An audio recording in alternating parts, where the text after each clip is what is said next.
பிரசன்ன புஸ்தகம் 38ஆம் அதிகாரம் 7வது வார்த்தை. ஒருவர் நீ ஆயத்தப்படு, உன்னோடு கூட நீ எல்லா கூட்டத்தை என்ன செய்? ஆயத்தப்படுத்து. நீ ஆயத்தப்படு, கூட இருக்கிற கூட்டத்தையும் என்ன செய்? ஆயத்தப்படுத்து. ஆமோஸ் 4ஆம் அதிகாரம் 12வது வார்த்தை.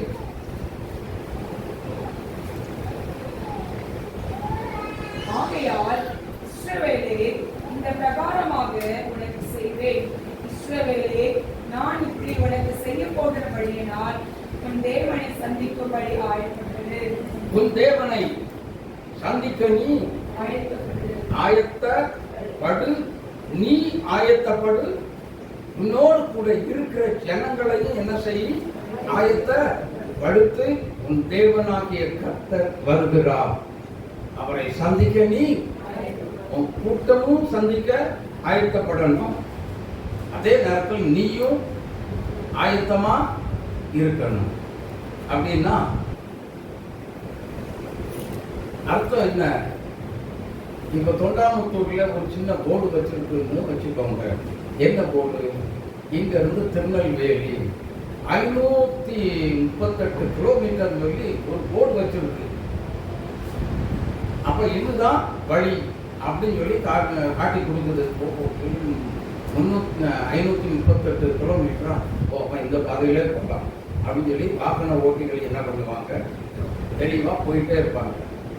ஆனா அந்த போர்டு எங்க இருக்கும்? கூடவே வந்துருமா? அங்கேதான் இருக்கும். அது மாதிரி நான் இருக்கக்கூடாது. வழியை காட்டி விட்டுட்டு ஊழியக்காரன் இருக்கவே கூடாது. அல்லேலூயா.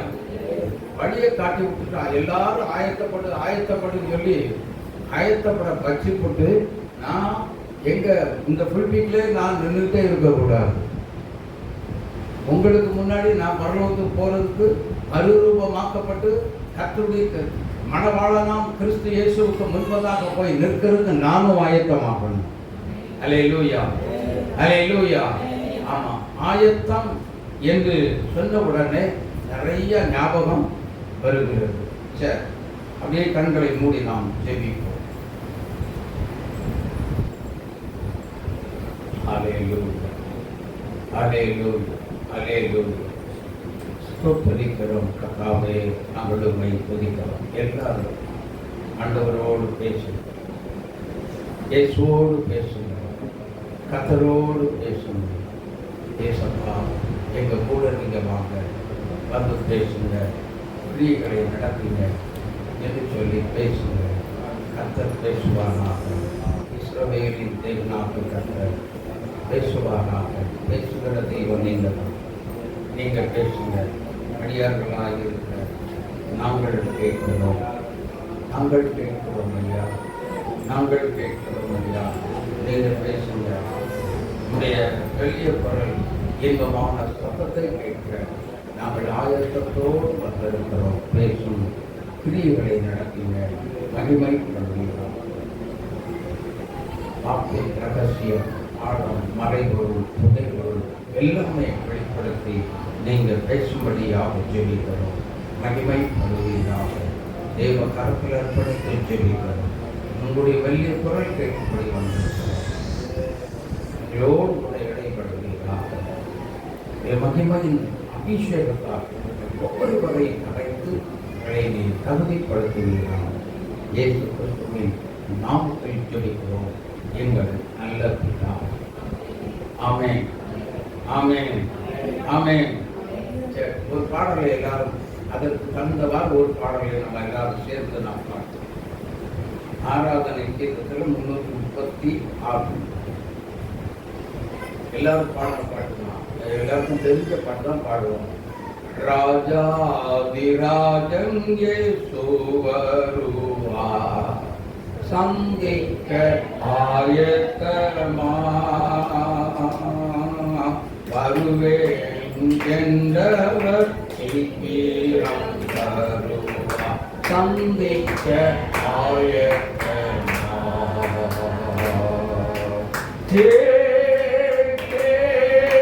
மானிடரே சிந்திக்க ஆயத்தமா ராஜாதிராஜனாய் சந்திடுவா சந்திக்க ஆயத்தமா பல்லாயிரம் மக்கள் ஆயத்தமே சந்திக்க ஆயத்தமா பரலோக வாழ்வில் நல் பாக்கியத்தை சந்திக்க ஆயத்தமா மானிடரே சந்திக்க ஆயத்தமா ராஜாதிராஜனாய் வந்திடுவா சந்திக்க ஆயத்தமா புத்தினோர் யாவரும் வந்திடுவா சந்திக்க ஆயத்தமா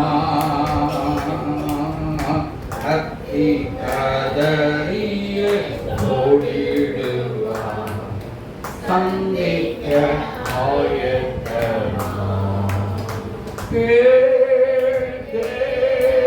மானிடரே சந்திக்க ஆயத்தமா ராஜாதிராஜனாய் வந்திடுவா சந்திக்க ஆயத்தமா உலகமனைத்துமே கண்டிடுமே சந்திக்க ஆயத்தமா பரிசுத்தவான்களின் ஒளிருமே சந்திக்க ஆயத்தமா மானிடரே சந்திக்க ஆயத்தமா ராஜாதிராஜனாய் வந்திடுவா சந்திக்க ஆயத்தமா அல்லேலூயா அல்லேலூயா சந்திக்க ஆயத்தமா ரெடி எத்தனை பேர் ரெடியா இருக்கும் கடைசிய காலம் இப்போ தொனித்தால் எத்தனை பேர் பரப்போம் மறுரூபம் ஆயிடுவோம் பாத்தீங்களா ஒரு சிலர் காணும் அல்லேலூயா அதனால உங்களுடைய ஜெப வாழ்க்கையை நீங்க என்ன செய்யுங்க அதிகப்படுத்தி பரிசுத்தத்தில் எப்பொழுதுமே நிறைவாய் இருக்கும்படிக்கு உங்களுடைய ஜீவியத்தை அப்படிப்பட்ட வாழ்க்கைக்கு நேராய் நீங்க கடந்து போய் கொள்ளுமாறு உங்களை கர்த்தருடைய ஆவியானவர் அறிவுரை கூறுகிறார். ஆமென் ஆமென். ஆமா கடைசி நாட்கள்ல என்னென்னலாம் நடக்கும் அப்படின்னு சொல்லி கேட்டீங்கன்னா கிறிஸ்து எங்க இருக்கிறார்? கீதாஞ்சலி நகருக்குள்ள இருக்கிறார் அல்லது முத்திப்பாளையத்துக்குள்ள இருக்கிறார், அங்கே இருக்கிறார், இங்கே இருக்கிறார். அங்கிருந்து கேள்விப்பட்டு இப்போ பிள்ளைநாட்டில் புதுப்பாளையத்துக்கு வந்துட்டாரா? ஓகே சரி, புதுப்பாளையம் சர்ச்சுக்கு வந்திருக்கிறாரா? ரொம்ப சந்தோஷம். அங்க இருக்கிறார் இங்க இருக்கிறார் அப்படின்னு சொல்லிட்டு என்ன செய்யாதீங்க, அங்க இங்க இருந்து யாரும் ஓடாதீங்க அப்படின்னு சொல்லி வேதம் சொல்லுது. பார்த்தீங்க மத்தேயு எழுதின சுவிசேஷம் 24ஆம் அதிகாரம் 4 முதல் 5 உள்ள வசனத்தை 2 வசனத்தை வாசிக்க கேட்போம். இயேசு அவர்களுக்கு பிரதியுத்தரமாக ஒருவனும் உங்களை வஞ்சியாதபடிக்கு எச்சரிக்கையாயிருங்கள், ஏனெனில் அநேகர் வந்து, நல்ல கவனிங்க, அநேகர் வந்து என் நாமத்தை தரித்துக் கொண்டு நானே கிறிஸ்து என்று சொல்லி அநேகர் என்ன செய்வாங்க? வஞ்சிப்பார்கள். ஹல்லேலூயா, ஹல்லேலூயா. உங்களுக்கு எல்லாத்துக்கும் பாலாசிர் லாரி தான் எல்லாத்துக்கும் தெரியும் நினைக்கிறேன். தெரியுமா? தெரியும். தெரியுமா? தெரியும். ஆனா அவர் இப்ப இந்த சர்ச்சுக்குள்ள இருக்கிறார் அப்படின்னா அந்த இவங்க கடை இருக்குல்ல, செல்வியோட கடை, அந்த இடத்துல டேன் பண்ணும்போது வியாதி உள்ளவங்க என்ன செய்வாங்கன்னா அப்படி அங்கே சுகம் அடைஞ்சிருவாங்க. அவர் இங்கதான் இருப்பார், ஜெபிக்க வேண்டிய அவசியம் கிடையாது. ஆனா அவங்க அவ்வளவு தூரத்துல கர்த்தருடைய வல்லமை, தேவ பிரசன்னம் என்ன செய்கிறது, கடந்து போய் பாலாசிர் லாரியை தேடி வருகிறவர்களை குணமாக்கி விடுகிறது. அவ்வளோ பெரிய ஒரு சக்தி வாய்ந்த ஒரு உன்னதமான தெய்வ மனுஷன். ஹல்லேலூயா. ஆனா கடைசியில அவர் இப்படி ஒரு கோட்டை அடிச்சாரு. என்ன தெரியுமா? நானே கிறிஸ்து அப்படின்னு அடிச்சார். எல்லாமே போச்சு.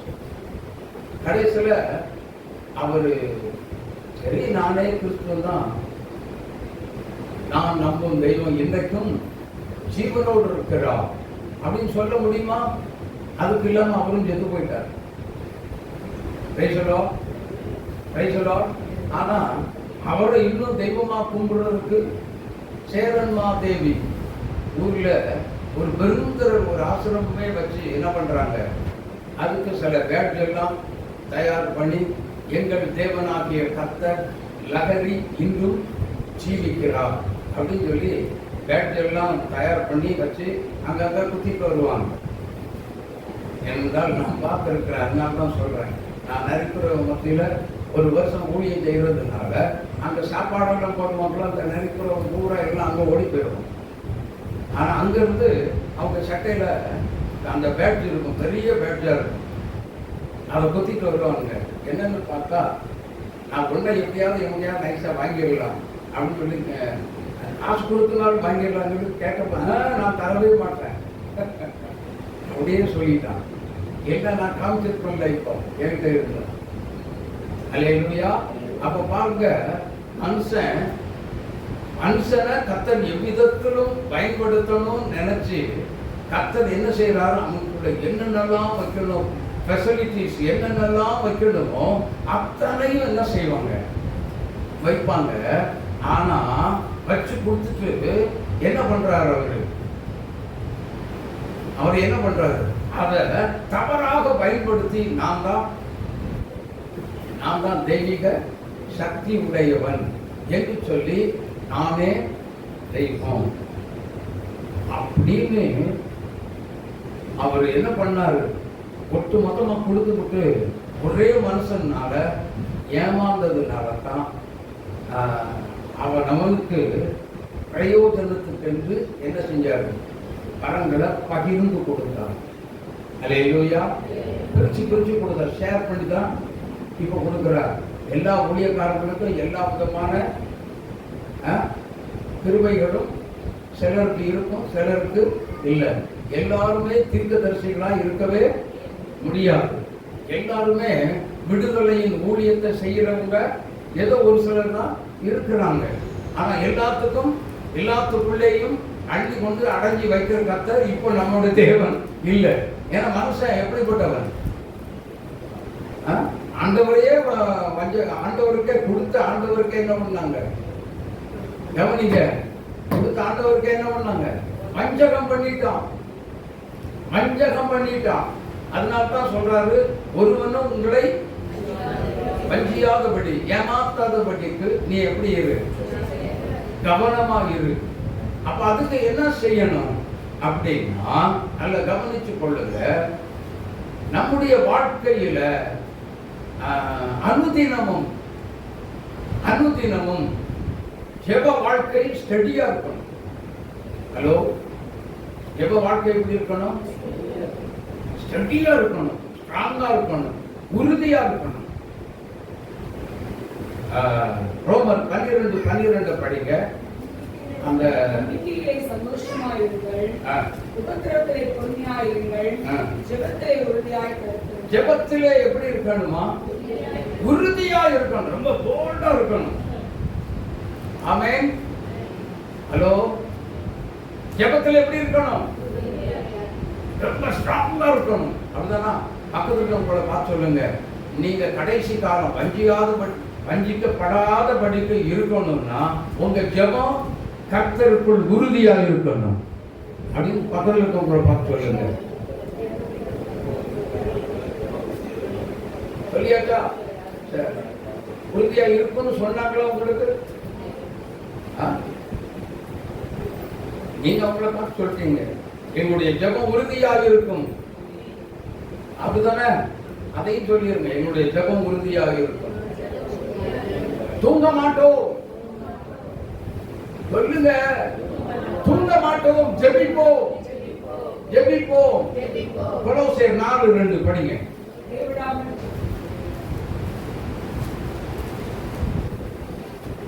இடைவிடாமல் ஜெபம் பண்ணுங்கள், ஸ்தோத்திரத்துடன் ஜெபத்தில் விழித்திருங்கள்.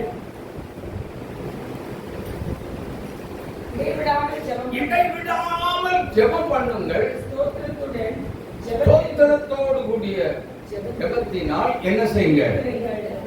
எப்படி இருக்கணுமா? விழித்திருக்க வேண்டுமா? எதுல விழித்திருக்கணும்? எதுல விழித்திருக்கணும்? ஜெபத்துல. எதுக்கு? எதுக்கு விழித்திருக்க வேண்டும்? சொல்லுங்க, பேசுங்க. எதுக்கு விழித்திருந்து ஜெபிக்க வேண்டும்? அதுவும் இடைவிடாமல். என்னையா விழித்திருந்து ஜெபம் பண்றது ஓகே, அது கேப்பே இருக்கக்கூடாது, இடைவெளியே வரக்கூடாது. அப்படின்னா அப்ப அதுக்கு நம்ம என்ன பண்றது? சரி, விழிக்கும் போது ஜெபம் பண்ணி இருக்கலாம், சமைக்கும் போது ஜெபம் பண்ணி இருக்கலாம், அப்புறம் பிரசங்க கேட்கும் போதும் ஜெபம் பண்ணிட்டே இருக்கலாம். ஆனா தூங்கும்போது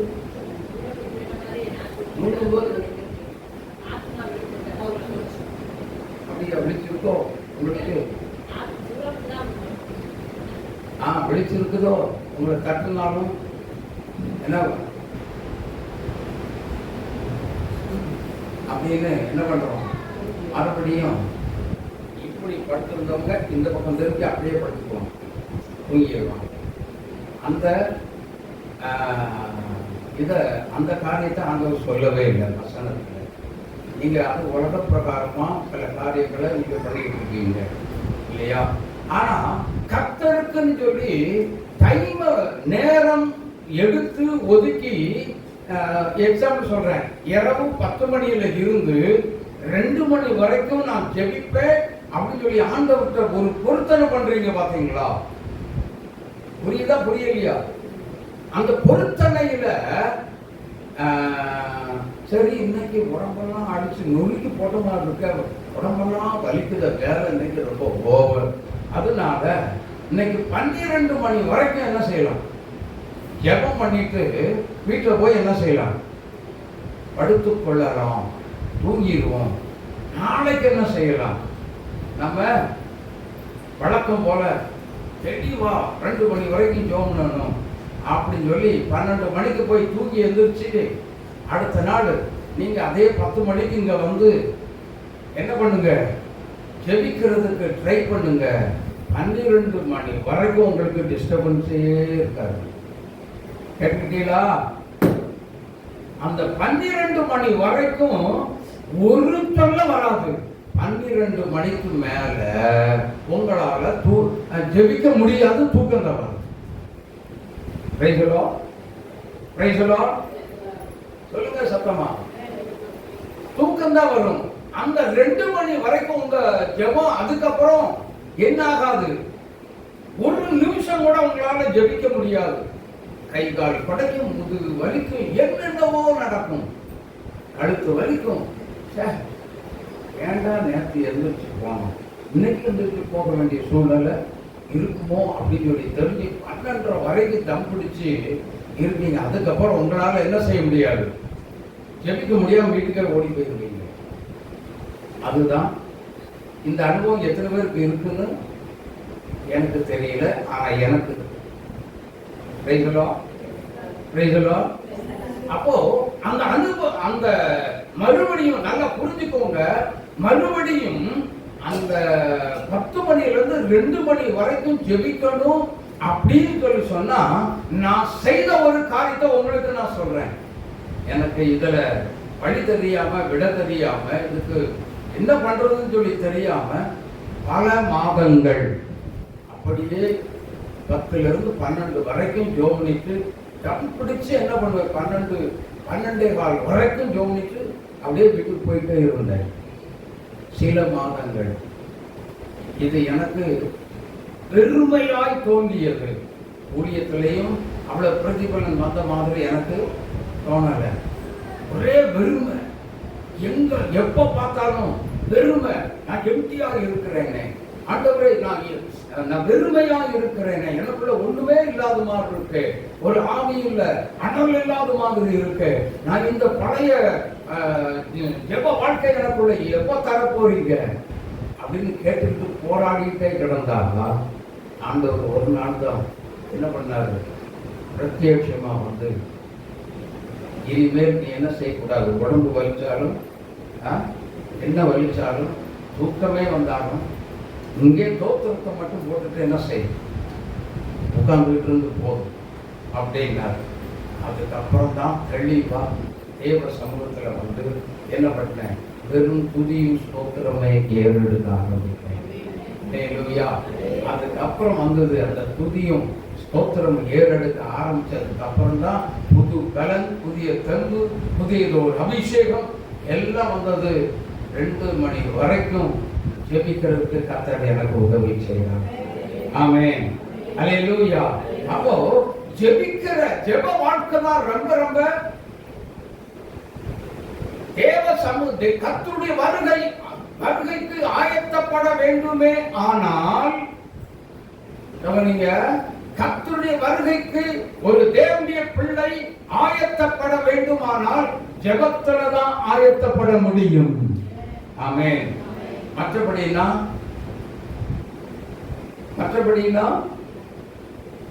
உங்களால ஆயத்தப்படவே முடியாது. ஆகவே இப்போ ஆண்டவர் நமக்கென்று ஊழியக்காரங்க எப்படி வேண்டுமானாலும் என்ன செய்வாங்க, அவங்களுடைய வசதிக்கு தகுந்தவாறு, நான் என்னுடைய வசதிக்கு தகுந்தவாறு நான் டைமை ஃபிக்ஸ் பண்ணி என்ன பண்ணேன், ஜெபம் பண்ண ஆரம்பிச்சிட்டேன். ஆனா உங்க வீட்டினுடைய சூழ்நிலை உங்களுக்கு தெரியும். தெரியுமா தெரியாதா? எவ்வளவு நேரம் கேப் கிடைக்கும், எவ்வளவு நேரம் ரெஸ்ட் வரும், இவ்வளவு நேரம் நம்ம மளிகை கடைக்கு போகணும், இதுக்கப்புறம் நம்ம என்ன செய்யலாம் அப்படின்னு சொல்லி அந்த பிளான் போடணும். நான் தான் முதல்ல நான் என்ன சொன்னேன், பிளான் இல்லாம ஜெபிக்க போகாதீங்க அப்படின்னு பிளான் போடணும். அப்போ பிளான் போட்டு அந்த டைம் முழுவதையுமே கர்த்தருக்காக ஒதுக்கி தேவ சமூகத்துல ஜெப குறிப்போட காத்திருக்கணும். அல்லேலூயா. அப்படி காத்திருக்கும் பொழுதுதான் நம்முடைய நோக்கம் எல்லாம் என்ன, என் இயேசு வரப்போகிறார், நான் ஆயத்தமாக வேண்டும். ஆமென், ஆமென். எதுலதான் ஆயத்தமாகிறதுன்னா ஜெபத்துல ஆயத்தமாகணும், வேதத்தை வாசித்து தியானம் பண்ணுகிறதுல சொல்லுங்க ஆயத்தமா இருக்கணும். இப்படி எல்லாம் வேத வசனங்களை தியானம் பண்ணி ஆயத்தமா இருக்க வேண்டும். அல்லேலூயா. வெறும் ஜெபத்துல மட்டும் ஆயத்தமாக முடியாது. ஜெபமும் வேத வாசிப்பும் வேத தியானம், அல்லேலூயா, ரெண்டுமே எப்படி இருக்கணும் அப்படின்னா ஒன்று போல ஒரே பேலன்ஸா இருக்கணும், வந்துகிட்டே இருக்கணும். அல்லேலூயா. அப்போனா நீங்க ஜெபிக்கிறதற்கும் வேதத்தை வாசித்து தியானம் செய்கிறதற்கும் ஆண்டவரோடு உள்ள ஒரு உறவை வளர்த்துக் கொள்வதற்கும் இந்த சத்திய வேதம் உங்களுக்கு உதவி செய்யும். அல்லேலூயா, அல்லேலூயா. கர்த்தரோடு வாழுவதற்கும் ஆண்டவரோடு நடப்பதற்கும் சத்தியம் நமக்கு உதவி செய்யும். அல்லேலூயா. அப்படியே இயேசுவோடு அப்படியே நடக்கிறதற்கு போகிறதற்கெல்லாம் நிறைய பிளான் கொடுத்து ஆவியானவர் கொடுத்து என்ன செய்வார், நீங்க ஒரு பிளான் போட்டிருப்பீங்க, உங்க பிளான்லாம் போயிடும், காத்துல ஓடி போயிடும். ஆனா ஆவியான ஒரு பிளானை கொடுத்து என்ன செய்வார்?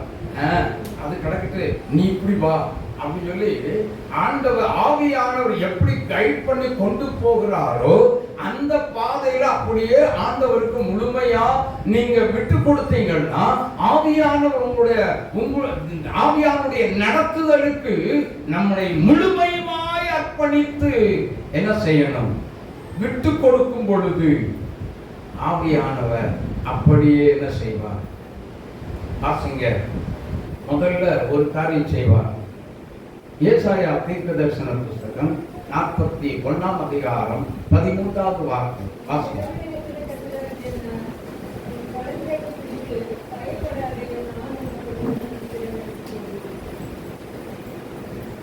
வசந்த் அவங்க சொல்லி முடிச்சுட்டாங்க. நிறைய பேர்த்த பாட்டி பரவாயில்ல, சந்தோஷம். அல்லேலூயா. உன் தேவனாகிய ஒருத்தர் வாசிங்க. உன் தேவனாய் இருக்கிற கர்த்தராய் இருக்கிற நான் உன் வலது கையை பிடித்து பயப்படாதே, நான் உனக்கு துணை நிற்கிறேன். அல்லேலூயா.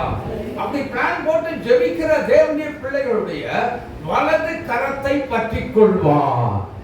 ஆமென். வலது கரத்தை பற்றி கொண்டு என்ன செய்வா? நீ என் கூட வா, நான் உன்னை என்ன செய்யறேன்? நடத்துறேன். நடத்தி கொண்டு போய் என்ன பண்ணுவாரு? நல்லா புரிஞ்சுக்கோங்க. ஒரு சட்டிப்பான செய்கிறவங்களுடைய கையில மண்ணு கிடைச்சது அப்படின்னா என்ன செய்வாங்க? என்ன செய்வாங்க? அத மண்ணை முதல்ல பக்குவப்படுத்துவாங்க. உள்ள இருக்க கசடு, குப்பை, தூசி என்னென்ன உண்டோ அத்தனை வெளியே என்ன பண்ணுவாங்க? எடுத்துட்டு ஃபர்ஸ்ட் அதை கிளீன் பண்ணுவாங்க. கிளீன் பண்ணி தான் அதுக்குள்ள தண்ணியை ஊற்றி கையினால பிசைஞ்சு அதுக்கப்புறம் என்ன செய்வாங்க தெரியுங்களா? கால்குள்ள போட்டு மிதிச்சுக்கிட்டு இருப்பாங்க. நல்லா மிதிச்சு அதுக்கப்புறம் ரொம்ப நைஸாக வந்துடும். அவங்க மிதிக்கும் போதில் ரொம்பவே நைஸாக வரும். ஒரு கொரோனா மாதிரி ஒரு சின்ன ஒரு துருப்பு கூட அதில் எடுக்கவே முடியாது. அப்ப அதுக்கப்புறம் என்ன செய்வாங்க? அந்த ஒரு உருண்டை அப்படியே ஒன்று எடுத்து ஒரு வீல் மாதிரி இருக்கும், மாட்டு வண்டி சக்கரை மாதிரி இருக்கும். அதில் என்ன செய்வாங்க? சர்க்கிளில் வச்சு அப்படியே சுற்றுவாங்க. சுற்றி விட்டு அதை என்ன செய்வாங்க? அப்படியே கை வச்சாலே ஆட்டோமேட்டிக்காக தானாக என்ன செஞ்சிடும்? அதை எந்த ரூபத்தில் உருவாக்கணும்னு நினைச்சாங்களோ அந்த ரூபத்தில் உருவாக்கிடுவாங்க. ஆமே.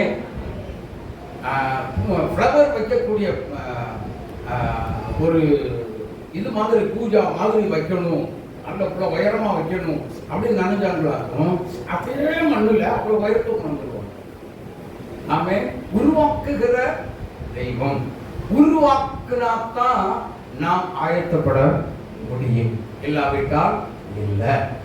அப்போ எதுலெல்லாம் உருவாக்கப்படணும் அப்படின்னா உருவாக்குறது உருப்படியா இருக்கும். நல்லா புரிஞ்சுக்கோங்க. உருவாக்குகிறது உருப்படியா இருக்கும். இல்லைன்னா உருப்படியா இருக்கிற சான்ஸே இல்லை. அது பயன்படுத்தக்கூடிய ஒரு பாத்திரமாய் கட்டாயம் அமைந்துவிடும். அல்லேலூயா. அப்போ உருவாக்கக்கூடிய ஒரு பாத்திரம், உருவாக்கப்பட்ட பாத்திரமா எத்தனை பேர் இன்னைக்கு இந்த கிறிஸ்தவ சமுதாயத்துல இருக்கிறோம்? இந்த கூட்டத்துக்குள்ள கர்த்தரால் உருவாக்கப்பட்ட பாத்திரம் தான் கர்த்தருடைய வருகைக்கு தகுதிப்படும். அல்லேலூயா. எத்தனை பேர் இப்போ கர்த்தரால் உருவாக்கப்பட்டிருக்கிறோம்? கர்த்தரால் உருவாக்கப்பட்டிருக்கிறோம். அதுதான் பயன்படுத்தப்படும். அந்த பாத்திரத்தை எல்லாரும் எடுத்து என்ன செய்வாங்க? பயன்படுத்துவார்கள். சகல வேலைகளுக்கும் அதை பயன்படுத்துவாங்க. கர்த்தரும் நம்மை என்ன செய்வார்? கையினால உருவாக்கினது உண்மையானார் கர்த்தரும் நம்ம என்ன செய்வார்? உருவாக்கி பயன்படுத்துவார். அல்லேலூயா, அல்லேலூயா, அல்லேலூயா. ஆனா அந்த மண்ணு நல்லா புரிஞ்சுக்கோங்க, அந்த மண்ணு எவ்வளவு அந்த உருவாக்கப்படுவதற்கு முன்பதாக எவ்வளவு கஷ்டத்தை அனுபவிக்கிறது அதை பார்க்கணும். அதனால்தான் இயேசு கிறிஸ்து ஒரு வார்த்தை சொன்னார். யோவான் எழுதின சுவிசேஷம் 16ஆம் அதிகாரம் 33வது வசனத்தை வாசிங்க பார்க்கலாம். என்னிடத்தில் உங்களுக்கு சமாதானம் உண்டாயிருக்கும் பொருட்டு இவைகளை உங்களுக்கு சொன்னேன். உலகத்தில் உங்களுக்கு உபத்திரவம் உண்டு, ஆனாலும் இடம் கொடுங்கள், நான் உலகத்தை ஜெயித்தேன் சொல்லிட்டு தான் ரோமர் 12:12 நமக்கு கொடுத்தார். அல்லேலூயா. நம்பிக்கையிலே சந்தோஷமா இருங்க. உபத்திரவத்துல என்ன செய்யாதீங்க, வாயை திறந்துடாதீங்க, ஜெபத்துல உறுதியா இருங்க. ஆமென், ஆமென். வாங்க, உபத்திரவம் வந்தபோது உபத்திரவம் உண்டுன்னு சொல்லிவிட்டு அதுக்கு ஒரு தப்பிச்சு போறதுக்கு ஒரு வழியையும் கர்த்தர் நமக்கு சொல்லி கொடுத்திருக்கிறார். ஹல்லேலூயா, ஹல்லேலூயா. கர்த்தருடைய வருகைக்கு, தேவனுடைய வருகைக்கு ஆயத்தப்படுகிற விசுவாசியே, உனக்கு உலகத்துல உபத்திரவம் வரும், உண்டு, நெருக்க வரும். இன்னொரு வசனத்தை வாசிங்க. 2 தீமோத்தேயு 3ஆம் அதிகாரம் 12வது வார்த்தையை வாசிங்க.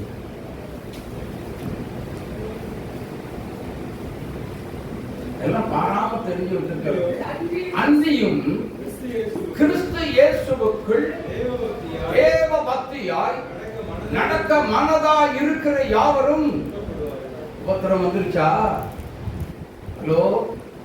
அப்போ கர்த்தர் காட்டுகிற பாதை, அவர் வழி நடத்தி செல்லுகிற பாதை என்ன பாதை சொல்லுங்க?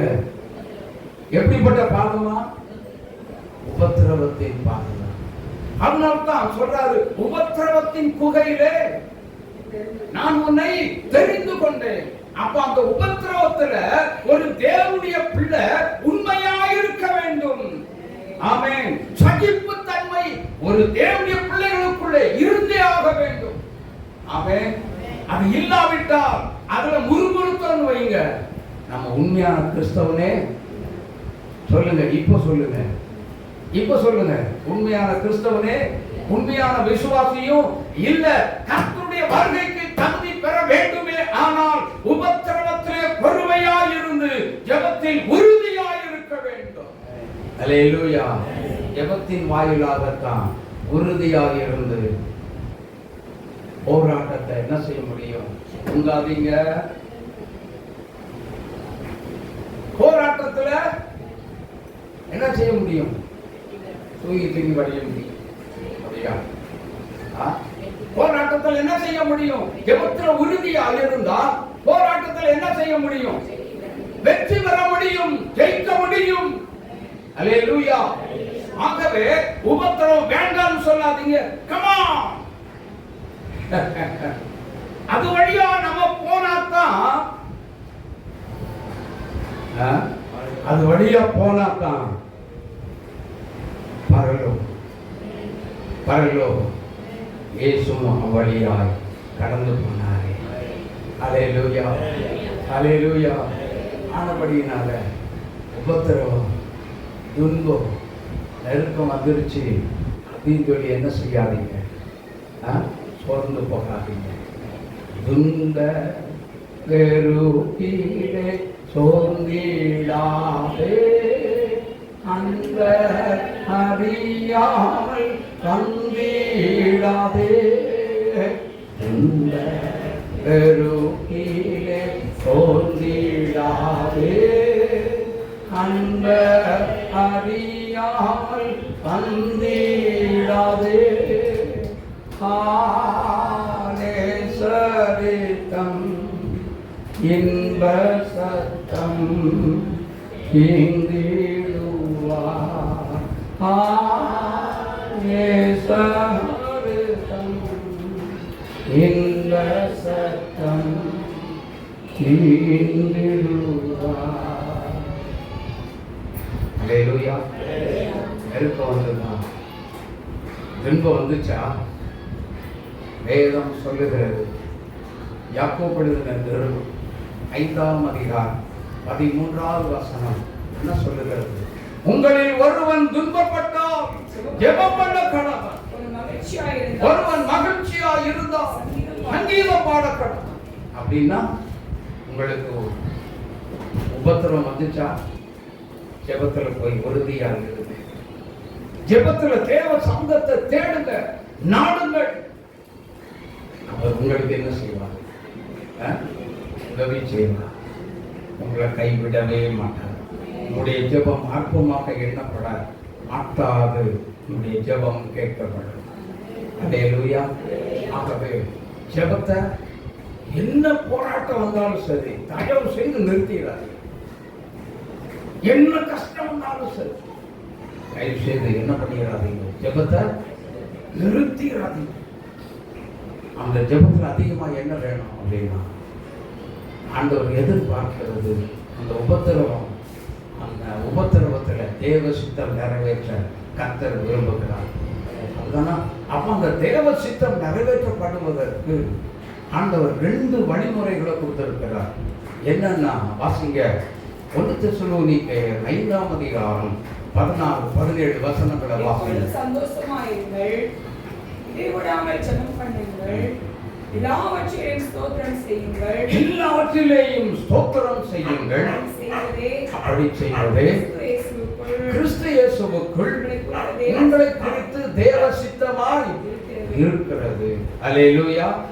உங்களை குறித்த முதல்ல என்ன சொல்றாரு? எல்லாரும் சொல்லுங்களே, சத்தமா சொல்லுங்க.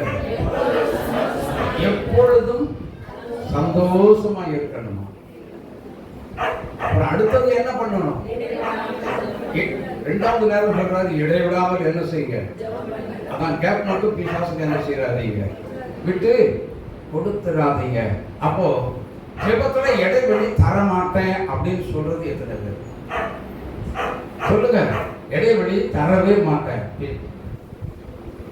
இடைவெளி கொடுக்கறதுக்கு ஆயத்தமா இருக்குல்ல? உலக ஆயத்தமே ஆக முடியும். இடைவெளி தர மாட்டேன்னு சொல்றவங்க நல்ல கை கொடுங்க. சரி, கர்த்தர் உங்களை கண்டிப்பா ஆசீர்வதிப்பா. உங்களை ஜெப வீரராய் மாற்றி உயர்த்துவார்கள். ஆமென், ஆமென், ஆமென். அப்போ ஜெபிக்கக்கூடிய ஜெப வீரர்களுக்கு என்ன வரும் அப்படின்னா, போராட்டம் அதிகமாக தான் கண்டிப்பா வந்துகிட்டே வரும். ஒன்றன் பின் ஒன்றாம் வந்திருக்க ஒன்று இப்படி கடந்து போக அடுத்த திரும்பி பார்க்கறதுக்குள்ள வந்து இடிச்சுக்கிட்டு இருக்கும். அதனால இதெல்லாம் வந்துச்சு, என்ன கிறிஸ்தவ வாழ்க்கை அப்படின்னு சொல்லி என்ன செய்துறாதீங்க. சோர்ந்து போகாம அப்படியே துதிச்சு ஸ்தோத்திரம் பண்ணி அப்படியே மெதுவா ஒன்னொன்னா தாண்டி போயிட்டே இருக்க நமக்கு ப்ரமோஷன் வந்துகிட்டே இருக்கும். அல்லேலூயா. பதவி உயர்வு வந்துகிட்டே இருக்கும். அல்லேலூயா. அப்ப பதவி உயர நம்முடைய இருதயத்துக்குள்ள இன்னும் அதிகமா ஜெபிக்கணும். நல்லா புரிஞ்சுக்கோங்க. இன்னும் அதிகமா நான் ஜெபிக்கணுங்கிற ஒரு ஆர்வம் உண்டாயிரும். அந்த சந்தோஷம் உண்டாக நம்ம ஜெபிக்கிற நேரம் எவ்வளவு நேரம்ங்கிறது தெரியவே தெரியாது. கர்த்தருடைய சமூகத்துல கொஞ்ச நேரம் தானே இருந்தோம் அப்படின்னு சொல்லி பார்த்தா, எத்தனை மணிக்கு முழங்கால் போட்டோம்? 10 மணிக்கு தானே முழங்கால் போட்டோம். மணி என்னாச்சு? ஐயோ, விடியக்காலம் 5:30 ஆகி போச்சு. ஒரு களைப்பு இருக்காது, ஒரு சோர்வு இருக்காது. ஆமென், ஆமென். அவ்வளவு நேரம் கர்த்தரோடு பேசுகிறது. இந்த உலகத்தையும் மறந்துதான் நம்ம என்ன செஞ்சிருக்கிறோம். நம்மையும் மறந்து, நம்முடைய பாடுகளை மறந்து, நம்முடைய உபத்திரவத்தை மறந்து, நம்முடைய துன்பத்தை மறந்து நம்ம என்ன செஞ்சுக்கிட்டு இருக்கிறோம்? கர்த்தரோட எல்லாத்தையும் உலகத்தையும் மறந்துட்டோம். அந்த உலகத்தில் இல்லை, இயேசுவோடு இருக்கிறேன் அப்படிங்கிற எண்ணம் நமக்குள்ள வந்துருச்சு. கடைசி வரைக்கும் இயேசு கூடவே இருப்பான். ஆமென். நடத்துவா. எத்தனை பேர் விசுவாசிக்கிறீங்க? அல்லேலூயா. ஹalleluya. அதனால நான் உன் வலது கையை பிடிக்கிறேன்னு சொல்லி சொன்னா அவர் வலது கரத்தை போய் நீங்க இப்படி போய் பிடிச்சிக்கிட்டு இருக்காரு. ஏன்? அதுதான் எனக்கு அன்பான கர்த்தருடைய பிள்ளைகளை நீங்க பிடிச்சீங்கன்னா கால் தட்டுச்சின்னு வைங்க, இப்படி டக்குன்னு கை விட்டுருவோம், நம்ம தான் பொத்து நிற்கிற விடுவோம். அவர் இருக்கி அழகா பிடிச்சிட்டு வருவான். நம்மை தூக்கி எடுத்து தோளில் மேல் சுமக்க ஆரம்பிச்சிருவான். ஹalleluya. ஆனபடினால நான் சமீபத்தில் எங்கள் பேரன் இங்கே வந்தான், சின்னவன் சைமன். சர்ச்சுக்குள்ளே வந்துட்டு சர்ச்சுக்குள்ளே அவன் வந்தான்னா என்ன பண்ணுவான் தெரியுமா? ஆய்வு வச்சிருந்தா நேரு வந்து வாங்காட்டு போடுவான், உதடு நல்லா செய்யும். என்ன சொல்லுவான்னா எனக்கு தெரியாது, தாத்தா நான் வீட்டுக்கு கொண்டு வந்திருக்கான், வரியெல்லாம் வீட்டுக்கு என்னை கொண்டு போய் விட்டுருந்தே. ராத்திரி 12 மணி 1 மணிக்கெல்லாம் வந்திருக்காங்க. எனக்கு ஜோம்பி விடுங்க சொல்லி நான் ஜோம்னதுக்கு அப்புறம் தான் அங்கே போவேன். பாருங்க, அப்படி போகும் வழியில் இப்படி திரும்பும் போது என்ன தட்டிச்சின்னு தெரியல, நான் அவன் கையை பிடிச்சிருந்தேன். முதல்ல இங்கே இருக்கும்போது நான் பிடிச்சிக்கிறேன் தாத்தா அப்படின்னா, கொஞ்ச நேரம் தான் அவன் கையை அவன் என் கையை பிடிச்சிருந்தான். அப்படி திரும்புறதுக்குள்ளே நான் அவன் கையை பிடிச்சிருந்ததுனால என்ன பண்ணேன், டக்குன்னு தட்டிக்கு கீழே விழ வேண்டிய இடத்துல டக்குன்னு பிடிச்சிருக்கேன். ஹல்லேலூயா. இதே மாதிரி தான் இயேசுவும் நம்முடைய கரம் வச்சு அவர் தூக்கி விடுவான். அப்படி சேதம் அடைய விடவே மாட்டான். எனக்கு அன்பான சூரிய பிள்ளைகளை யோசித்து பாருங்க, இயேசுவோடு நாம் இருக்கணும், இயேசு நம்மோடு இருக்கணும். ஹல்லேலூயா, ஹல்லேலூயா. எத்தனை பேர் இதை விரும்புறீங்க? இந்த அனுபவம் எல்லாத்துக்குமே வேணும். எத்தனை பேர் விரும்புறீங்க? ஹல்லேலூயா, ஹல்லேலூயா. இயேசுவோடு இருக்க விரும்புகிறவங்க நீங்கள் பாக்கியவான்கள். நீ மளிகை கடை வச்சிருந்தாலும் சரி, பொட்டலத்தை மடிச்சு கொடுத்துக்கிட்டே கர்த்தரை துதிச்சு இயேசுவோடு பேசிக்கொண்டே இருக்க முடியும். ஹல்லேலூயா. உங்களை கைவிடவே மாட்டார். கரத்தை பிடிச்சது கடைசி வரைக்கும் அடைத்து கொண்டு போவார். ஆமென். இடையில விட்டுட்டு ஓடுற இடையில பிடிச்சிட்டு இரு இங்கே இரு, இப்போ வந்துடுறேன் அப்படின்னு சொல்லிட்டு போற கர்த்தர் நம்முடைய தேவன் அல்ல. ஹல்லேலூயா, ஹல்லேலூயா. ஆகவே கடைசி நாட்கள் ஜெபத்துல எப்படி இருக்கணும்? சரி என்னென்ன ஜெபத்துல எல்லாம் உறுதியா இருக்கணும்?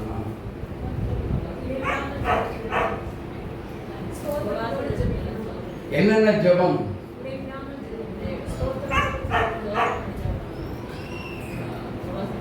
தனி ஜெபம் ஃபர்ஸ்ட் மிக மிக அவசியமா வேணும். தனி ஜெபத்தில் தனிமையில தான் இயேசுவோடு நம்ம நெருங்கிய ஒரு உறவை அதிகமாக வளர்த்துக் கொள்ள முடியும்.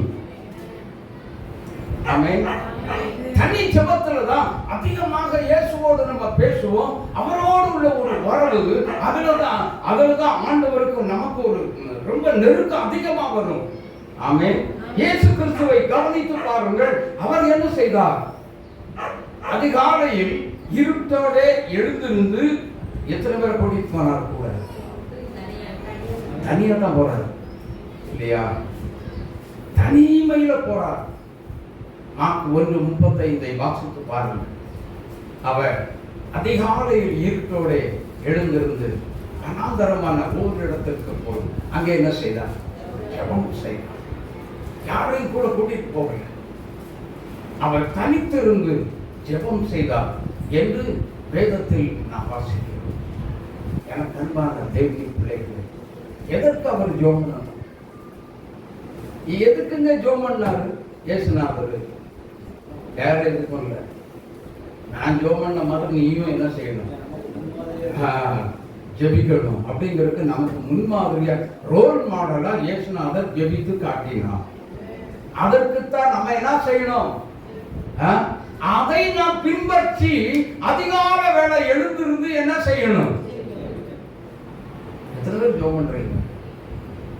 1 2 3 4 ஒன்னா முளைக்கிறது. 5 6 7 8 இன்னும் பாட்டை விட்டு தூங்குற நேரத்தெல்லாம் என்ன பண்ணுங்க? 4 மணிக்கு மேல தயவுசெய்து தூங்குறத மறந்துடுங்க. ஆமென். எழுந்திருந்து என்ன செய்யுங்க? காலமே கர்த்தரோடு பேசுங்க. அவர் நம்மோடு பேசுவார்.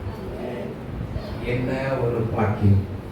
உறவு அப்பதான் நல்ல நெருக்கமா கிடைக்கும். ஆமென்.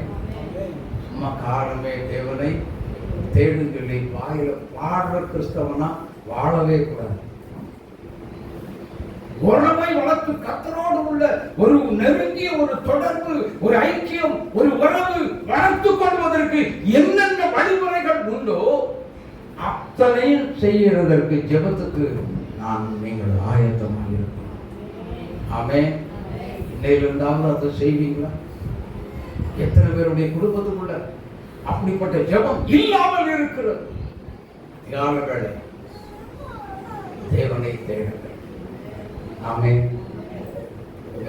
தேக்குமாரெல்லாம் இருந்த பொழுது நான் சில நேரங்களில் ஒரு லேட்டாகிட்டுனா என்ன பண்ணுவேன்?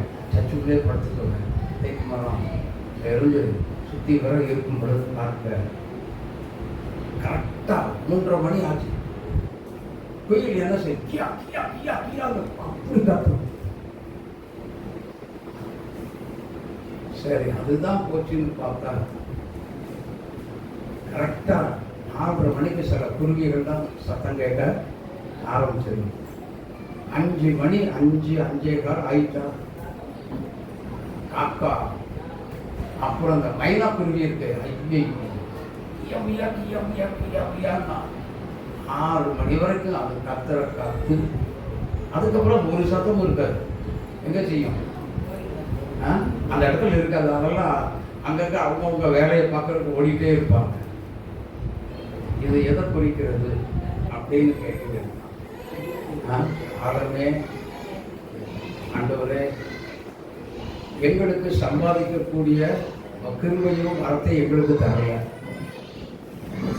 கடை வச்சு நடத்தி சம்பாதிக்கிறதுக்கு எங்களுக்கு ஒன்றும் அந்த ஒரு கிருபை எங்களுக்கு இல்லை. அந்த ஒரு ஞானமும் எங்களுக்கு கிடையாது. நீங்கள் தரவும் இல்லை. நாங்கள் இறைய தேடிதான் போக வேண்டியிருக்கு. இன்னைக்கு எங்களுக்கு என்ன வேணும்?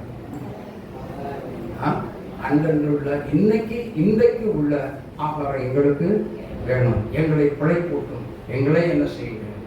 ஆசீர்வதிங்க சொல்லி காலமே எழுந்திருந்து ஒரே ஒரு சிந்திக்கக்கூடிய அறிவில்லாத அந்த பறவைகளுக்கு அவ்வளவு ஆண்டவர் மேல விருப்பம் உண்டானால், இயேசுவோடு பேசுவது உண்மையானால் கிறிஸ்தவன் தூங்கலாமா? ஒரு விசுவாசி தூங்கலாமா? தூங்கக்கூடாது. தூங்குறாம நல்லா தூங்கிக்கலாம். கர்த்தருடைய வருகை வரும் பொழுது, கடைசிய காலம் தொனிக்கும் பொழுது அந்த சத்தம் அந்த காதில் விழுகாது. நிம்மதியா தூங்கிட்டு இருப்பீங்க. அவர் பாட்டு வந்துட்டு என்ன செய்வார்? போயிட்டே இருப்பாரு. ரகசியமா அவன் வருவாரு, போயிட்டே இருப்பாரு. அல்லேலூயா, அல்லேலூயா. எனக்கு அன்பான தேவனுடைய பிள்ளைகளே, அப்படியானால் ரகசியமா வருவார், ரகசியமா கூட்டிட்டு போயிட்டே இருப்பார். இதுதான் ரகசிய வருகை. ஆமென். சர்ச்சுக்குள்ள இருந்த மாதிரி திடீர்னு கடைசிய காலம் பாஸ்டர் காணும் இப்பதான் மைக்கில் கட்டிட்டு இருக்காரு. உள்ள நிறைய சத்தம் கேட்டு ஒருத்தரையும் காணும். சத்தத்தில் இருக்கவங்க எல்லாம் ஓடி வந்து சர்ச்சை இப்படி பார்ப்பாங்க. உள்ள யாரும் ரைட்டுலோ ஏன் அவங்க பாட்டுக்கு டிரான்ஸ்ஃபார்மேஷன் ஆகி அவங்க பாட்டு போயாச்சு. ஆமே, மேலே போயாச்சு.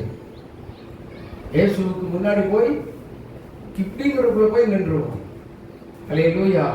இந்த பாக்கியம் வேணும்னா, இந்த பாக்கியம் இந்த சாக்கியம் வேணும் அப்படின்னு சொல்லி சொன்னா வீட்டில் தூங்காதீங்க. தேவ சமூகத்துல அதிகால வேளை எழுந்திருந்து என்ன செய்யுங்க? கர்த்தரை தேடுங்கள். கர்த்தரை தேடுகிற பிள்ளைகளுடைய இருதயம் வாழும். ஆமென். மகிழும். ஆமென், ஆமென். சந்தோஷமாக இருக்கும். இந்த பாக்கியம் வேணுமா வேண்டாமா? எத்தனை பேருக்கு வேணும்? அப்போ அதிகால வேளை எழுந்திருந்து என்ன செய்யுங்க? தேவனை தேட ஆரம்பிங்க. கர்த்தர் உங்களை ஆசீர்வதிப்பார். காலமே தேவனை தேடு, ஜீவ காருண்யர் பாதம் பணிந்து வந்தாடு. காலமே தேவனை தேடு, சீலமுடன் பாதம் பாடி கொண்டாடு.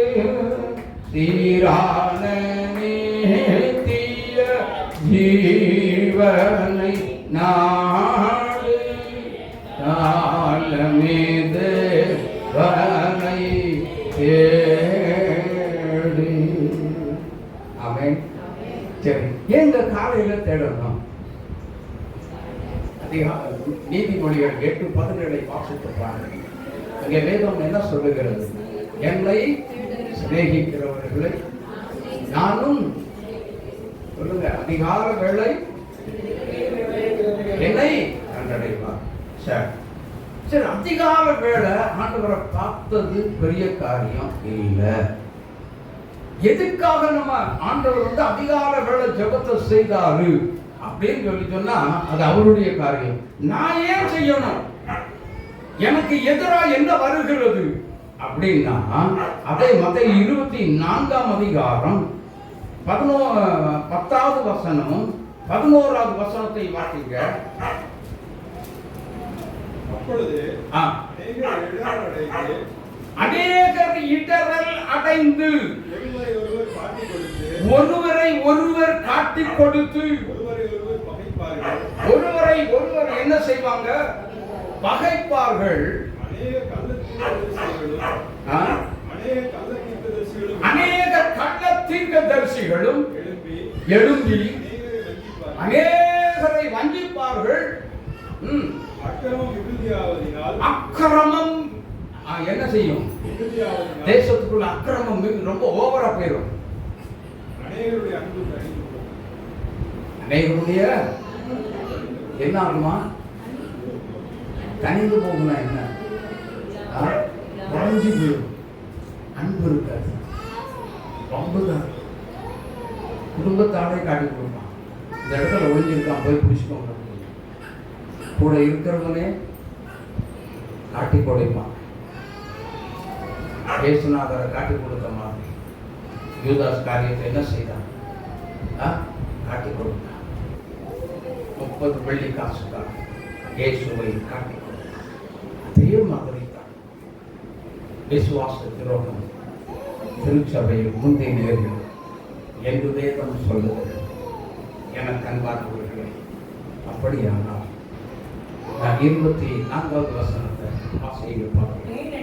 ஏனெனில் கள்ள கிறிஸ்துகளும் கள்ள தீர்க்கதரிசிகளும் எழும்பி கூடுமானால் தெரிந்து கொள்ளப்பட்டவர்களையும் வஞ்சிக்கத்தக்கதாக பெரிய அடையாளங்களையும் அற்புதங்களையும் செய்வார்கள். அழகா முன்னாடியே சொல்லிட்டாரு. அப்ப அதெல்லாம் நம்பி என்ன செஞ்சிடக்கூடாது? அங்க ஓடக்கூடாதபடிக்குத்தான் நீ ஜெபத்தில் உறுதியா இருக்க வேண்டும். இப்ப புரியுதா? அதிகால வேளை ஜெபத்தில் என்ன செய்ய வேண்டும்? அதிகால வேளை எழுந்திருந்து கர்த்தரோடு உறவை வளர்த்துக் கொள்ள வேண்டும். அப்படின்னா நம்ம வஞ்சிக்கப்பட்டு போக மாட்டோம். ஹல்லேலூயா. எத்தனை பேருக்கு புரியுது? புரிஞ்சவங்க எல்லாம் கை தூக்குங்க. அப்ப அதிகால வேளையில இனிமேலாவது என்ன செய்யுங்க? தூங்காதீங்க. ஜெபிப்பதற்கு என்ன செய்யுங்க? இன்னைக்கு உங்களை ஆயத்தமாக்கிக் கொள்ளுங்க. ஹல்லேலூயா. லூக்கா எழுதின சுவிசேஷம் 18ஆம் அதிகாரம் 8வது வசனத்தை வாசிங்க. மனுஷகுமாரன் இந்த உலகத்தில் வரும் பொழுது பூமியிலே விசுவாசத்தை காண்பாரோ? 2 தெசலோனிக்கேயர் 2ஆம் அதிகாரம் 3வது வசனத்தை வாசிங்க பார்க்கலாம். அதுக்கு ஈக்குவலா இன்னொரு வசனம் வருது பாருங்க. விசுவாசத்தை காண்பாரோ அப்படின்னா விசுவாச துரோகம் இந்த சபையில் ஏற்படும் சொல்லி தெளிவா சொல்லுகிறார். ஒருவனும் உங்களை வஞ்சிக்காதபடிக்கு எச்சரிக்கையாயிருங்கள். ஏனெனில் விசுவாச துரோகம் முந்தி நேரிட்டு கேட்டின் மகனாகிய பாவ மனுஷன் வெளிப்பட்டால் ஒழிய அந்த நாள் வராது.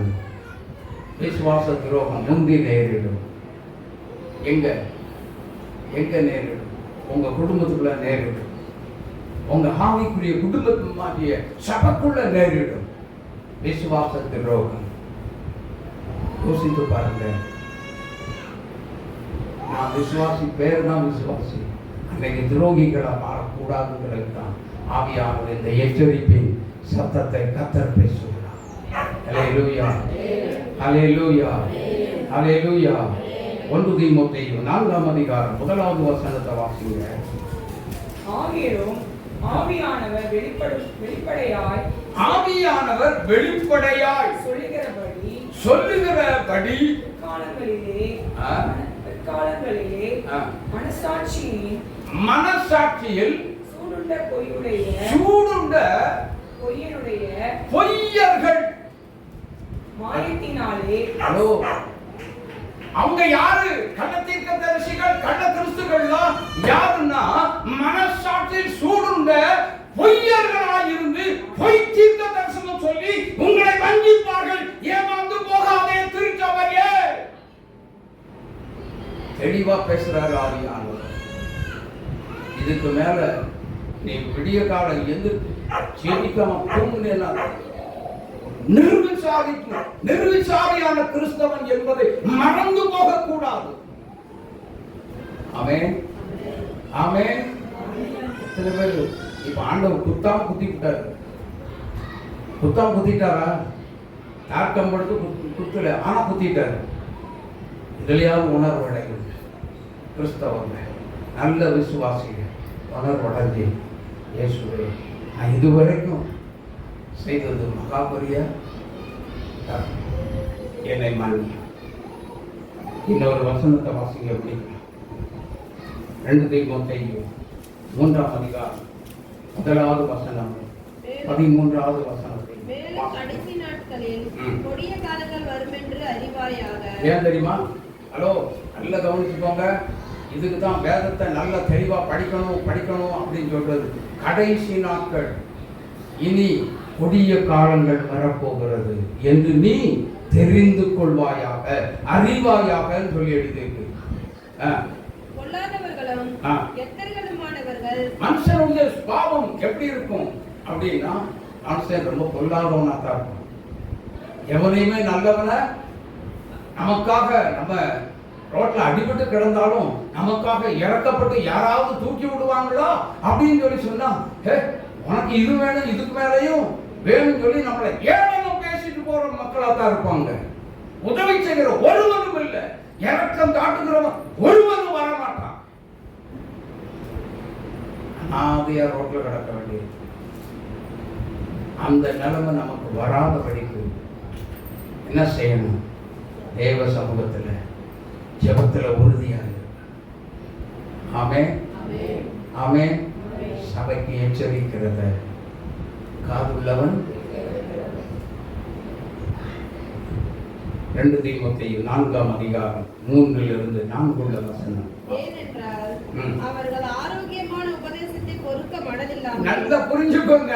இவங்களோட கள்ள தீர்க்கதரிசி எப்படி சபைக்குள்ள உருவாக்கப்படுகிறான் அப்படின்னா, தேவனால் ஆவியானவரால் கொடுக்கப்படுகிற ஆரோக்கியமான உபதேசத்தை கேட்க அவங்களுக்கு என்ன இல்ல, மனசு இல்ல, உதறி தள்ளுறான். அவன் தான் கள்ள தீர்க்கதரிசி. அவன் தான் யாரு? இதை புரிஞ்சுக்கோங்க. மனசை என்ன செய்யுங்க? கல்லாக்கிட்டு வெளியே போயிடாதீங்க. இடம் கொடுங்க வசனத்துக்கு. பேசுகிறது பரலோகத்தின் தேவன். வாழ்க்கையை சீர்திருத்திக் கொள். என்ன இருந்தாலும் சரி, வெடிவாத குணங்கள் ஏற்றுவா, தூக்கி தூரம் போ. இயேசுவுக்கு முன்னாடி நான் ஒண்ணுமே இல்லை, இயேசுவே எனக்கு அப்படின்னு கேட்டா இறங்குவார். அந்த வசனத்தை மறுபடியும் வாசிங்க. ஏனென்றால் ஆ.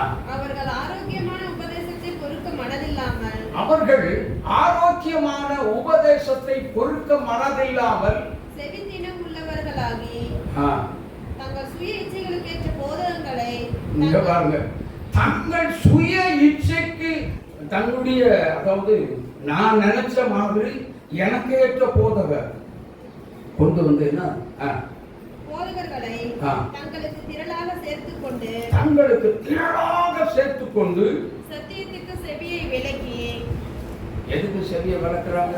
சத்தியத்துக்கு சத்தியத்துக்கு செவிய. விலக்கி இந்த கூட்டத்துக்குள்ள யாரும் அப்படி இருக்கக்கூடாதபடி கர்த்தருடைய ஆவியானவர் எச்சரிக்கிறார். ஆமென். இந்த வீடியோ எந்த மூலையில உலகத்துல எந்த ரூபத்துல யூடியூப்ல வரும் பொழுது உலகத்துல எந்த மூலையிலிருந்து யார் பார்த்தாலும் சரி, பார்க்கிற உங்களுக்கு நான் ஆவியானவர் சொல்லுகிறார், நீ வஞ்சிக்கப்பட்டு போகாதபடி எச்சரிக்கையாக இருந்து கர்த்தரோடு உள்ள ஒரு உறவை வளர்த்துக் கொள்ள ஆயத்தப்படு. ஆமென், ஆமென். வாசிமா. சத்தியத்துக்கு செவியை விலக்கி சத்தியத்துக்கு செவியை விலக்கி. கட்டுக்கதைகளுக்கு சாய்ந்து போகும் காலம் வரும். எதுக்கு? கட்டு கதைகளுக்கு சாய்ந்து போகிற. அதுக்கு ஒரு எக்ஸாம்பிள் சொல்றேன். மதுரையில் ஒரு பாஸ்டர் என்ன பண்றாரு, கட்டுக்கதைனா என்னன்னா சினிமா பாடம், அதுதான் பாடி என்ன சொல்றார், இதுதான் உனக்கு கர்த்தர் இன்னைக்கு கொடுத்த தீர்க்க தரிசனம் என்று சொல்லுகிறார். நல்ல தீர்க்கதரிசி சாப்பிட வந்தாச்சா வரலையா? என்ன செய்ய போறீங்க? அதை கேட்டுட்டு விசில் அடிச்சான், குஞ்சு மாதிரி விசில் அடிச்சுட்டு உட்கார போறீங்க. இந்த உபதேசம் எனக்கு வேண்டாம் இல்லை. இப்ப பேசுறது ஆவியானவர் பேசுறது ஆரோக்கியமான உபதேசம். இதை வெறுத்து தள்ள போறீங்க. எதை வெறுக்க போறீங்க? ஆடலும் பாடலும் ஆட்டமும் பாட்டமும் குத்தாட்டங்களும் எல்லாமே நடக்கும். அது வேணுமா? இது வேணுமா? ஆரோக்கியமான உபதேசத்தை கேட்டு ஆரோக்கியமாக இருந்து கடைசிய காலம் தொலைக்கும் பொழுது கர்த்தரோடு நெருங்கி போவதற்கு ஆயத்தப்படுங்க. 2 பேதுரு 2ஆம் அதிகாரம் 1 3 உள்ள வசனங்களை வாசிக்க கேட்கும். நம்முடைய தேவனும் இரட்சகருமாய் இருக்கிற இயேசு கிறிஸ்துவினுடைய நீதியால் எங்களைப் போல அருமையான விசுவாசத்தை பெற்றவர்களுக்கு இயேசு கிறிஸ்துவின் ஊழியக்காரனும் அப்போஸ்தலனுமாகிய சீமோன் பேதுரு எழுதுகிறதாவது, தேவனையும் நம்முடைய கர்த்தராகிய இயேசுவையும் அறிகிற அறிவினால் உங்களுக்கு கிருபையும் சமாதானம் பெருகுகிறது. கர்த்தராய் இருக்கிற இயேசு கிறிஸ்துவை குறித்த அறிகிற அறிவு வேணும். நமக்கு நல்ல கிறிஸ்தவங்களா இருந்து அறிகிற அறிவு நமக்குள்ள இல்லைன்னா நான் கிறிஸ்தவனே இல்ல. சத்தமா சொல்லுங்க, இதெல்லாம் நான் கிறிஸ்தவனே இல்ல. அறிகிற அறிவு வேணும். ஏதோ வந்தோம் போனோம், காணிக்கையை போட்டோம், அந்நிய பாஷையை பேசணும், நான் பாட்டுக்கு நல்ல சூப்பரா பாஸ்டர் பாஸ்டம்மா இன்னைக்கு செம்மையான ஒரு ஆராதனை, அதெல்லாம் தயவுசெய்து இனி அப்படியெல்லாம் பேசாதீங்க. நான் எப்படி ஆராதிச்சேன் அதை பாருங்க. நான் எப்படி கிறிஸ்துக்குள்ள வாழ்ந்து கொண்டிருக்கிறேன் அதை பாருங்க. உங்களை ஆராய்ச்சி பண்ணுங்க. ஊழியக்காரங்களை ஆராய்ச்சி பண்ணி புகழ்ந்து பேசி அப்படியெல்லாம் பேசுகிறத தயவுசெய்து நிறுத்துங்க. எந்த சபைக்கு நீ போனாலும் சரி நிறுத்திட்டு என்ன செய்யணும்? கர்த்தர் எனக்கு எந்த பாதையை வைத்திருக்கிறார் அந்த பாதையில் செல்ல நான் ஆயத்தமாக வேண்டும். ஆமென். அதே 2 பேதுரு 3-4 வசனங்களை வாசிக்க கேட்போம். தம்முடைய மகிமையினாலும் காருண்யத்தினாலும்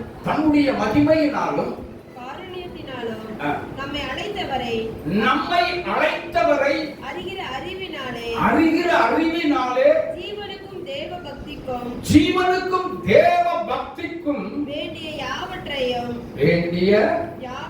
யாவற்றையும் அவருடைய திவ்ய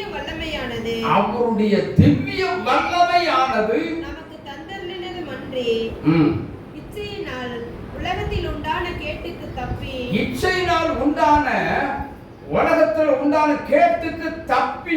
திவ்ய சுபாவத்திற்கு திவ்ய சுபாவத்திற்கு பங்குள்ளவர்கள் ஆகும்படி மகா மேன்மையும் மகா மேன்மையும் அருமையுமான ஆ, வாக்குத்தத்தங்களும் வாக்குத்தத்தங்களும் அவைகளினாலே நமக்கு அருளப்பட்டிருக்கிறது. அவைகளினாலே நமக்கு என்ன செய்யப்பட்டிருக்கிறது? அருளப்பட்டிருக்கிறது. எல்லாம் நீங்க என்ன செஞ்சிருக்கணும்? எல்லாருமே இந்த மாதிரி குறிப்புகள் எல்லாம் எடுத்து நீங்க வீட்டில் போய் படிச்சு பார்த்தீங்கன்னா நான் சொல்றது உங்களுக்கு புரியும். இல்லாவிட்டால் புரியாது. ஆமென், ஆமென். ஆகவே இப்படிப்பட்ட கேடான காரியம், மோசடியான காரியம் இந்த உலகத்துல சீக்கிரம் கிறிஸ்தவர்களுக்கு எதிராக வரப்போகிறது. அதற்கு முன்னாடியே என்ன செய்யுங்க? அதுக்கு முன்னாடி என்ன செய்யுங்க? ஆயத்தப்படு. நீ ஆயத்தப்படு. உன்னோடு கூட இருக்கிற கூட்டத்தையும் ஆயத்தப்படுத்து. அவர்களுக்கு வழி தப்பி போகாதபடி காவலாளனா இரு. அதுக்கு தான் கர்த்தர் இந்த சப்ஜெக்டை இன்னைக்கு கொடுத்தார். எத்தனை பேர் ஆயத்தமாகி? எத்தனை பேர் ஆயத்தமாகி? அல்லேலூயா, அல்லேலூயா, அல்லேலூயா. ஆமா, ஆண்டவரோடு இயேசுவோடு பேச போறோம். தாவே, நான் இன்னைக்கு நீ வருகைக்கு ஆயத்தப்படுத்துவத என்னையும் தகுதிப்படுத்து. ஆண்டவரே, ஜெபத்தில் நான் உறுதியாக உம்மை அறிகிற அறிவில் வளர்ந்து அதுல பெருகி அதுல அந்த வளர்ச்சியில ஒரு முதிர்ச்சி எல்லாமே எனக்கு கிடைக்கும். பூரணம், சம்பூர்ணம், பரிபூர்ணம், சம்பூர்ணம் எல்லாவற்றையும் கொடுத்து என்னை உயர்த்த மாட்டேன் என்று சொல்லி எல்லாரும் கேட்க போறோம். எல்லாரும் எழுந்திருக்கலாம். எல்லாரும் எழுந்து ஆயத்தமாகிடவே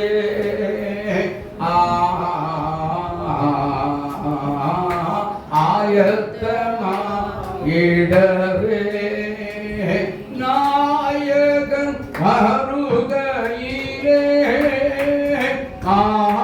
ஆயமான யாவையும் அகற்ற கிருபை சொரிந்திடுமே. உம்மது கிருபை சொரிந்திடுமே.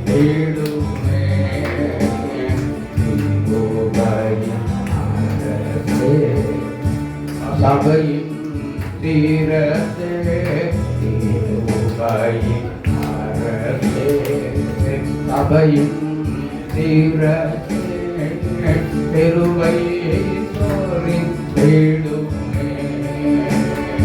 உம்மது கிருபை சொரிந்திடுமே.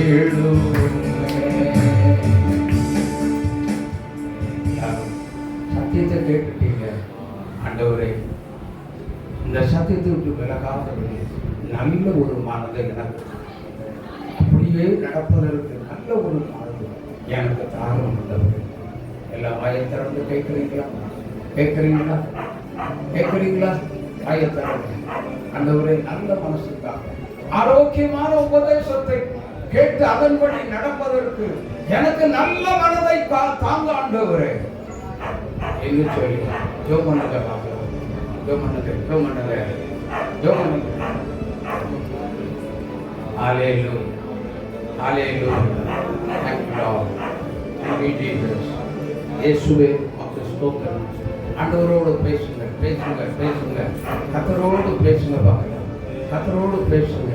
நீதியான செய்தி தொடர்ச்சியா வெளிப்படுத்தின விசேஷம் கடைசி வரைக்கும் நம்ம சாயங்காலம் கூட்டத்தில் இதுக்கு மேல நம்ம தியானம் பண்ண போறோம்.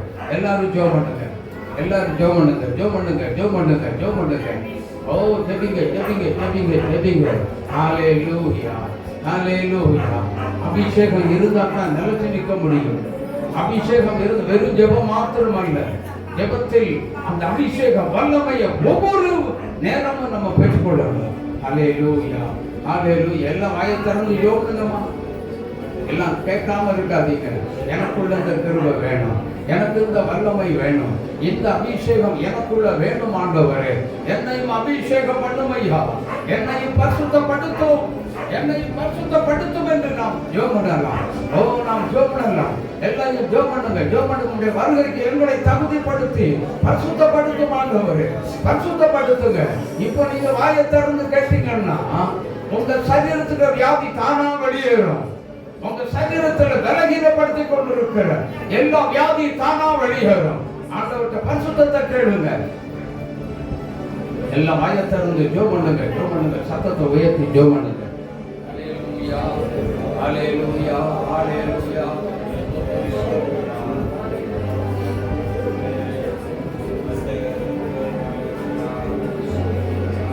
ஹல்லேலூயா.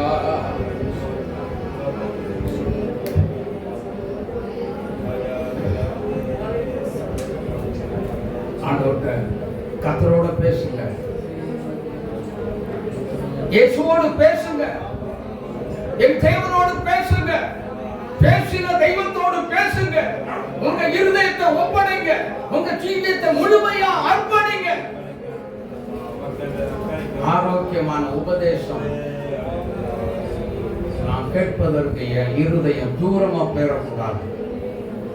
ஆண்டவரே, ஆரோக்கியமான உபதேசத்துக்கு உள்ள நான் போக வேண்டும். எனக்கு உதவி செய்யுங்க அப்படின்னு சொல்லி கேளுங்க. கேளுங்க, கேளுங்க. ஆண்டவரை பார்த்து வார்த்தையை சொல்லுங்க. சொல்லுங்க, சொல்லுங்க, சொல்லுங்க, சொல்லுங்க. நல்ல ஒரு அதிகாலை விட இன்ப நான் தூங்கவே மாட்டேன். காலையில எழுந்திருந்து நான் ஜெபிப்பேன் அப்படின்னு சொல்லி அப்படின்னு தீர்மானம் பண்ணி ஆண்டவரே 5 மணிக்குனால எழுந்திருந்து ஜெபம் பண்ணுவேன், அல்லது 4 மணிக்கு எழுந்திருந்து ஜெபம் பண்ணுவேன், அல்லது 3 மணிக்காவது எழுந்திருந்து நான் ஜெபம் பண்ணுவேன். எனக்கு நீ உதவி செய்யும் அப்படின்னு ஜெபம் பண்றவங்க அப்படின்னு பிரதிஷ்டை பண்ணுங்க. பிரதிஷ்டை பண்ணுங்க. ஆண்டவரோட ஒரு ஒப்பந்தம் பண்ணி கொள்ளுங்க. இப்ப பண்ணுங்க. இப்ப பண்ணாட்டி இது என்னைக்குமே ஒருவேளை இந்த ஆரோக்கியமான உபதேசம் நீங்க இனிமே கேட்கப்பட முடியுமா அப்படின்னா தெரியாது. ஆகவே இன்றைக்கு சத்தியத்துக்கு செவி சாய்த்து உங்களை முழுமையாய் அர்ப்பணித்துக் கொள்ளுங்க. கர்த்தர் உங்களை விசேஷித்த கிருபையினால் அபிஷேகித்து பலப்படுத்துவாராக. ஆமென், ஆமென், ஆமென். சத்தமா சொல்லுங்க. ஆமென், ஆமென், ஹல்லேலூயா. உங்களுக்கு ஒருவேளை வியாதியோடு வந்திருக்கேன் சொல்றவங்க வலது கரத்தை உயர்த்து. சீக்கிரம் நல்ல உயர்த்தணும். உங்களுக்காக நான் செபிக்க போறோம். ஜெபம் பண்ண பிற்பாடு இங்கே ஏன்னா சிலர் சொல்றாங்க, ஐயா நாங்கள் பகல வந்துட்டு உடனே போயிடுறோம், நைட்டு எங்களால் வர முடியல. இந்த அபிஷேக ஆராதனை எல்லாரும் ஒரு சிலர்கிட்ட கேட்டோம், எனக்கு தன்னால் வியாதி சோகமாக போச்சு அப்படின்லாம் சொல்கிறாங்க. எங்களுக்கும் அந்த அப்படி பண்ணுங்கன்னு சொல்கிறதுனால தான் இந்த அபிஷேக ஆராதனை பகல்லையும் கர்த்தருடைய நாமத்தில் வைத்திருக்கிறோம். அதற்காக வேண்டி பகலில் வந்தவங்க நைட்டு வராமல் விட்டுறாதீங்க, சரியா? இதில் உள்ள பாக்கியான சில சத்தியங்களை, தெளிவான ஆரோக்கியமான சத்தியத்தை நீங்கள் கண்டிப்பாக கேட்பீங்க. கர்த்தர் உங்களை ஆசீர்வதிப்பார். எத்தனை பேருக்கு இந்த செய்தியை யூஸ்ஃபுல்லாக இருக்கு? இல்லை கரங்களை உயர்த்தணும். இதுவும் அதன்படி நீங்கள் நடக்கணும், விட்டுறாதீங்க. கர்த்தர் உங்களை ஆசீர்வதிப்பார். நாம் ஜெபிக்கலாம். அன்பின் பரலோக பிதாவே, மேலாண்டவரே, சுபி நாமத்தில் யாதையா வந்திருக்கிறப்பா அப்படின்னு சொல்லி உங்களுக்கு நேராத்தன கரத்தை தூக்குறாங்க. அவங்கள நீங்க தொடுங்க, தொடுங்க, குணப்படுத்துங்க, சுகம் கொடுத்துட்டீங்கன்னு நான் விசுவாசிக்கிறேன். அவங்களுடைய சரீரத்தில் இருக்கிற எல்லா பலகீனமும் இயேசுவின் நாமத்தில் விலகி விட்டதாக அனைத்து நாங்கள் உம்மை துதிக்கிறோம், உம்மை ஸ்தோத்தரிக்கிறோம், துதிக்கிறோம். இயேசுவின் நாமத்தில் நம்முடைய தழுவுகளால் பிள்ளைகள் சுகமாகி விட்டதாக நான் விசுவாசிக்கிறேன். ஆண்டவரே, இயேசுவின் நாமத்தில் உம்முடைய தழுவுகளால் பிள்ளைகள் சுகமடைந்து விட்டார்கள், சுகமடைந்து விட்டார்கள். யார் யார் கை தூக்கினார்களோ அவர்களுக்குள்ளே அந்த பலகீனம் இல்லை, வியாதி இல்லை, சுகவீனம் இல்லை, இல்லவே இல்லை. எல்லாம் ஓடி போனதுக்காக கரங்களை தட்டி கர்த்தருடைய நாமத்தை நாம் மகிமைப்படுத்துவோம். எல்லா வாழ்க்கையிலும் சொல்லுங்க, இயேசுவின் நாமத்தில் எனக்குள்ள இருக்கிற வியாதி எனக்குள்ள இருக்க பலகீனம் எனக்குள்ளே இப்பொழுது இல்லை. எனக்குள்ளே இப்பொழுது இல்லை. இயேசு என்னை தொட்டார், சுகமாக்கினார். நான் விடுதலை அடைந்து விட்டேன். இயேசுவின் நாமத்தில் நான் விடுதலை அடைந்து விட்டேன். எனக்குள்ள பலகீனம் இல்லை. பலகீனம் இருந்த பலகீனம் எல்லாமே ஓடி போயிற்று. எல்லாமே ஓடி போயிற்று. எல்லா பலகீனமும் என்னை விட்டு ஓடி போயிற்று. நான் பலகீனப்படாமல் இப்பொழுது பலவானாய் இருக்கிறேன். ஹalleluya, ஹalleluya, ஹalleluya, ஹalleluya. துதி மகிமை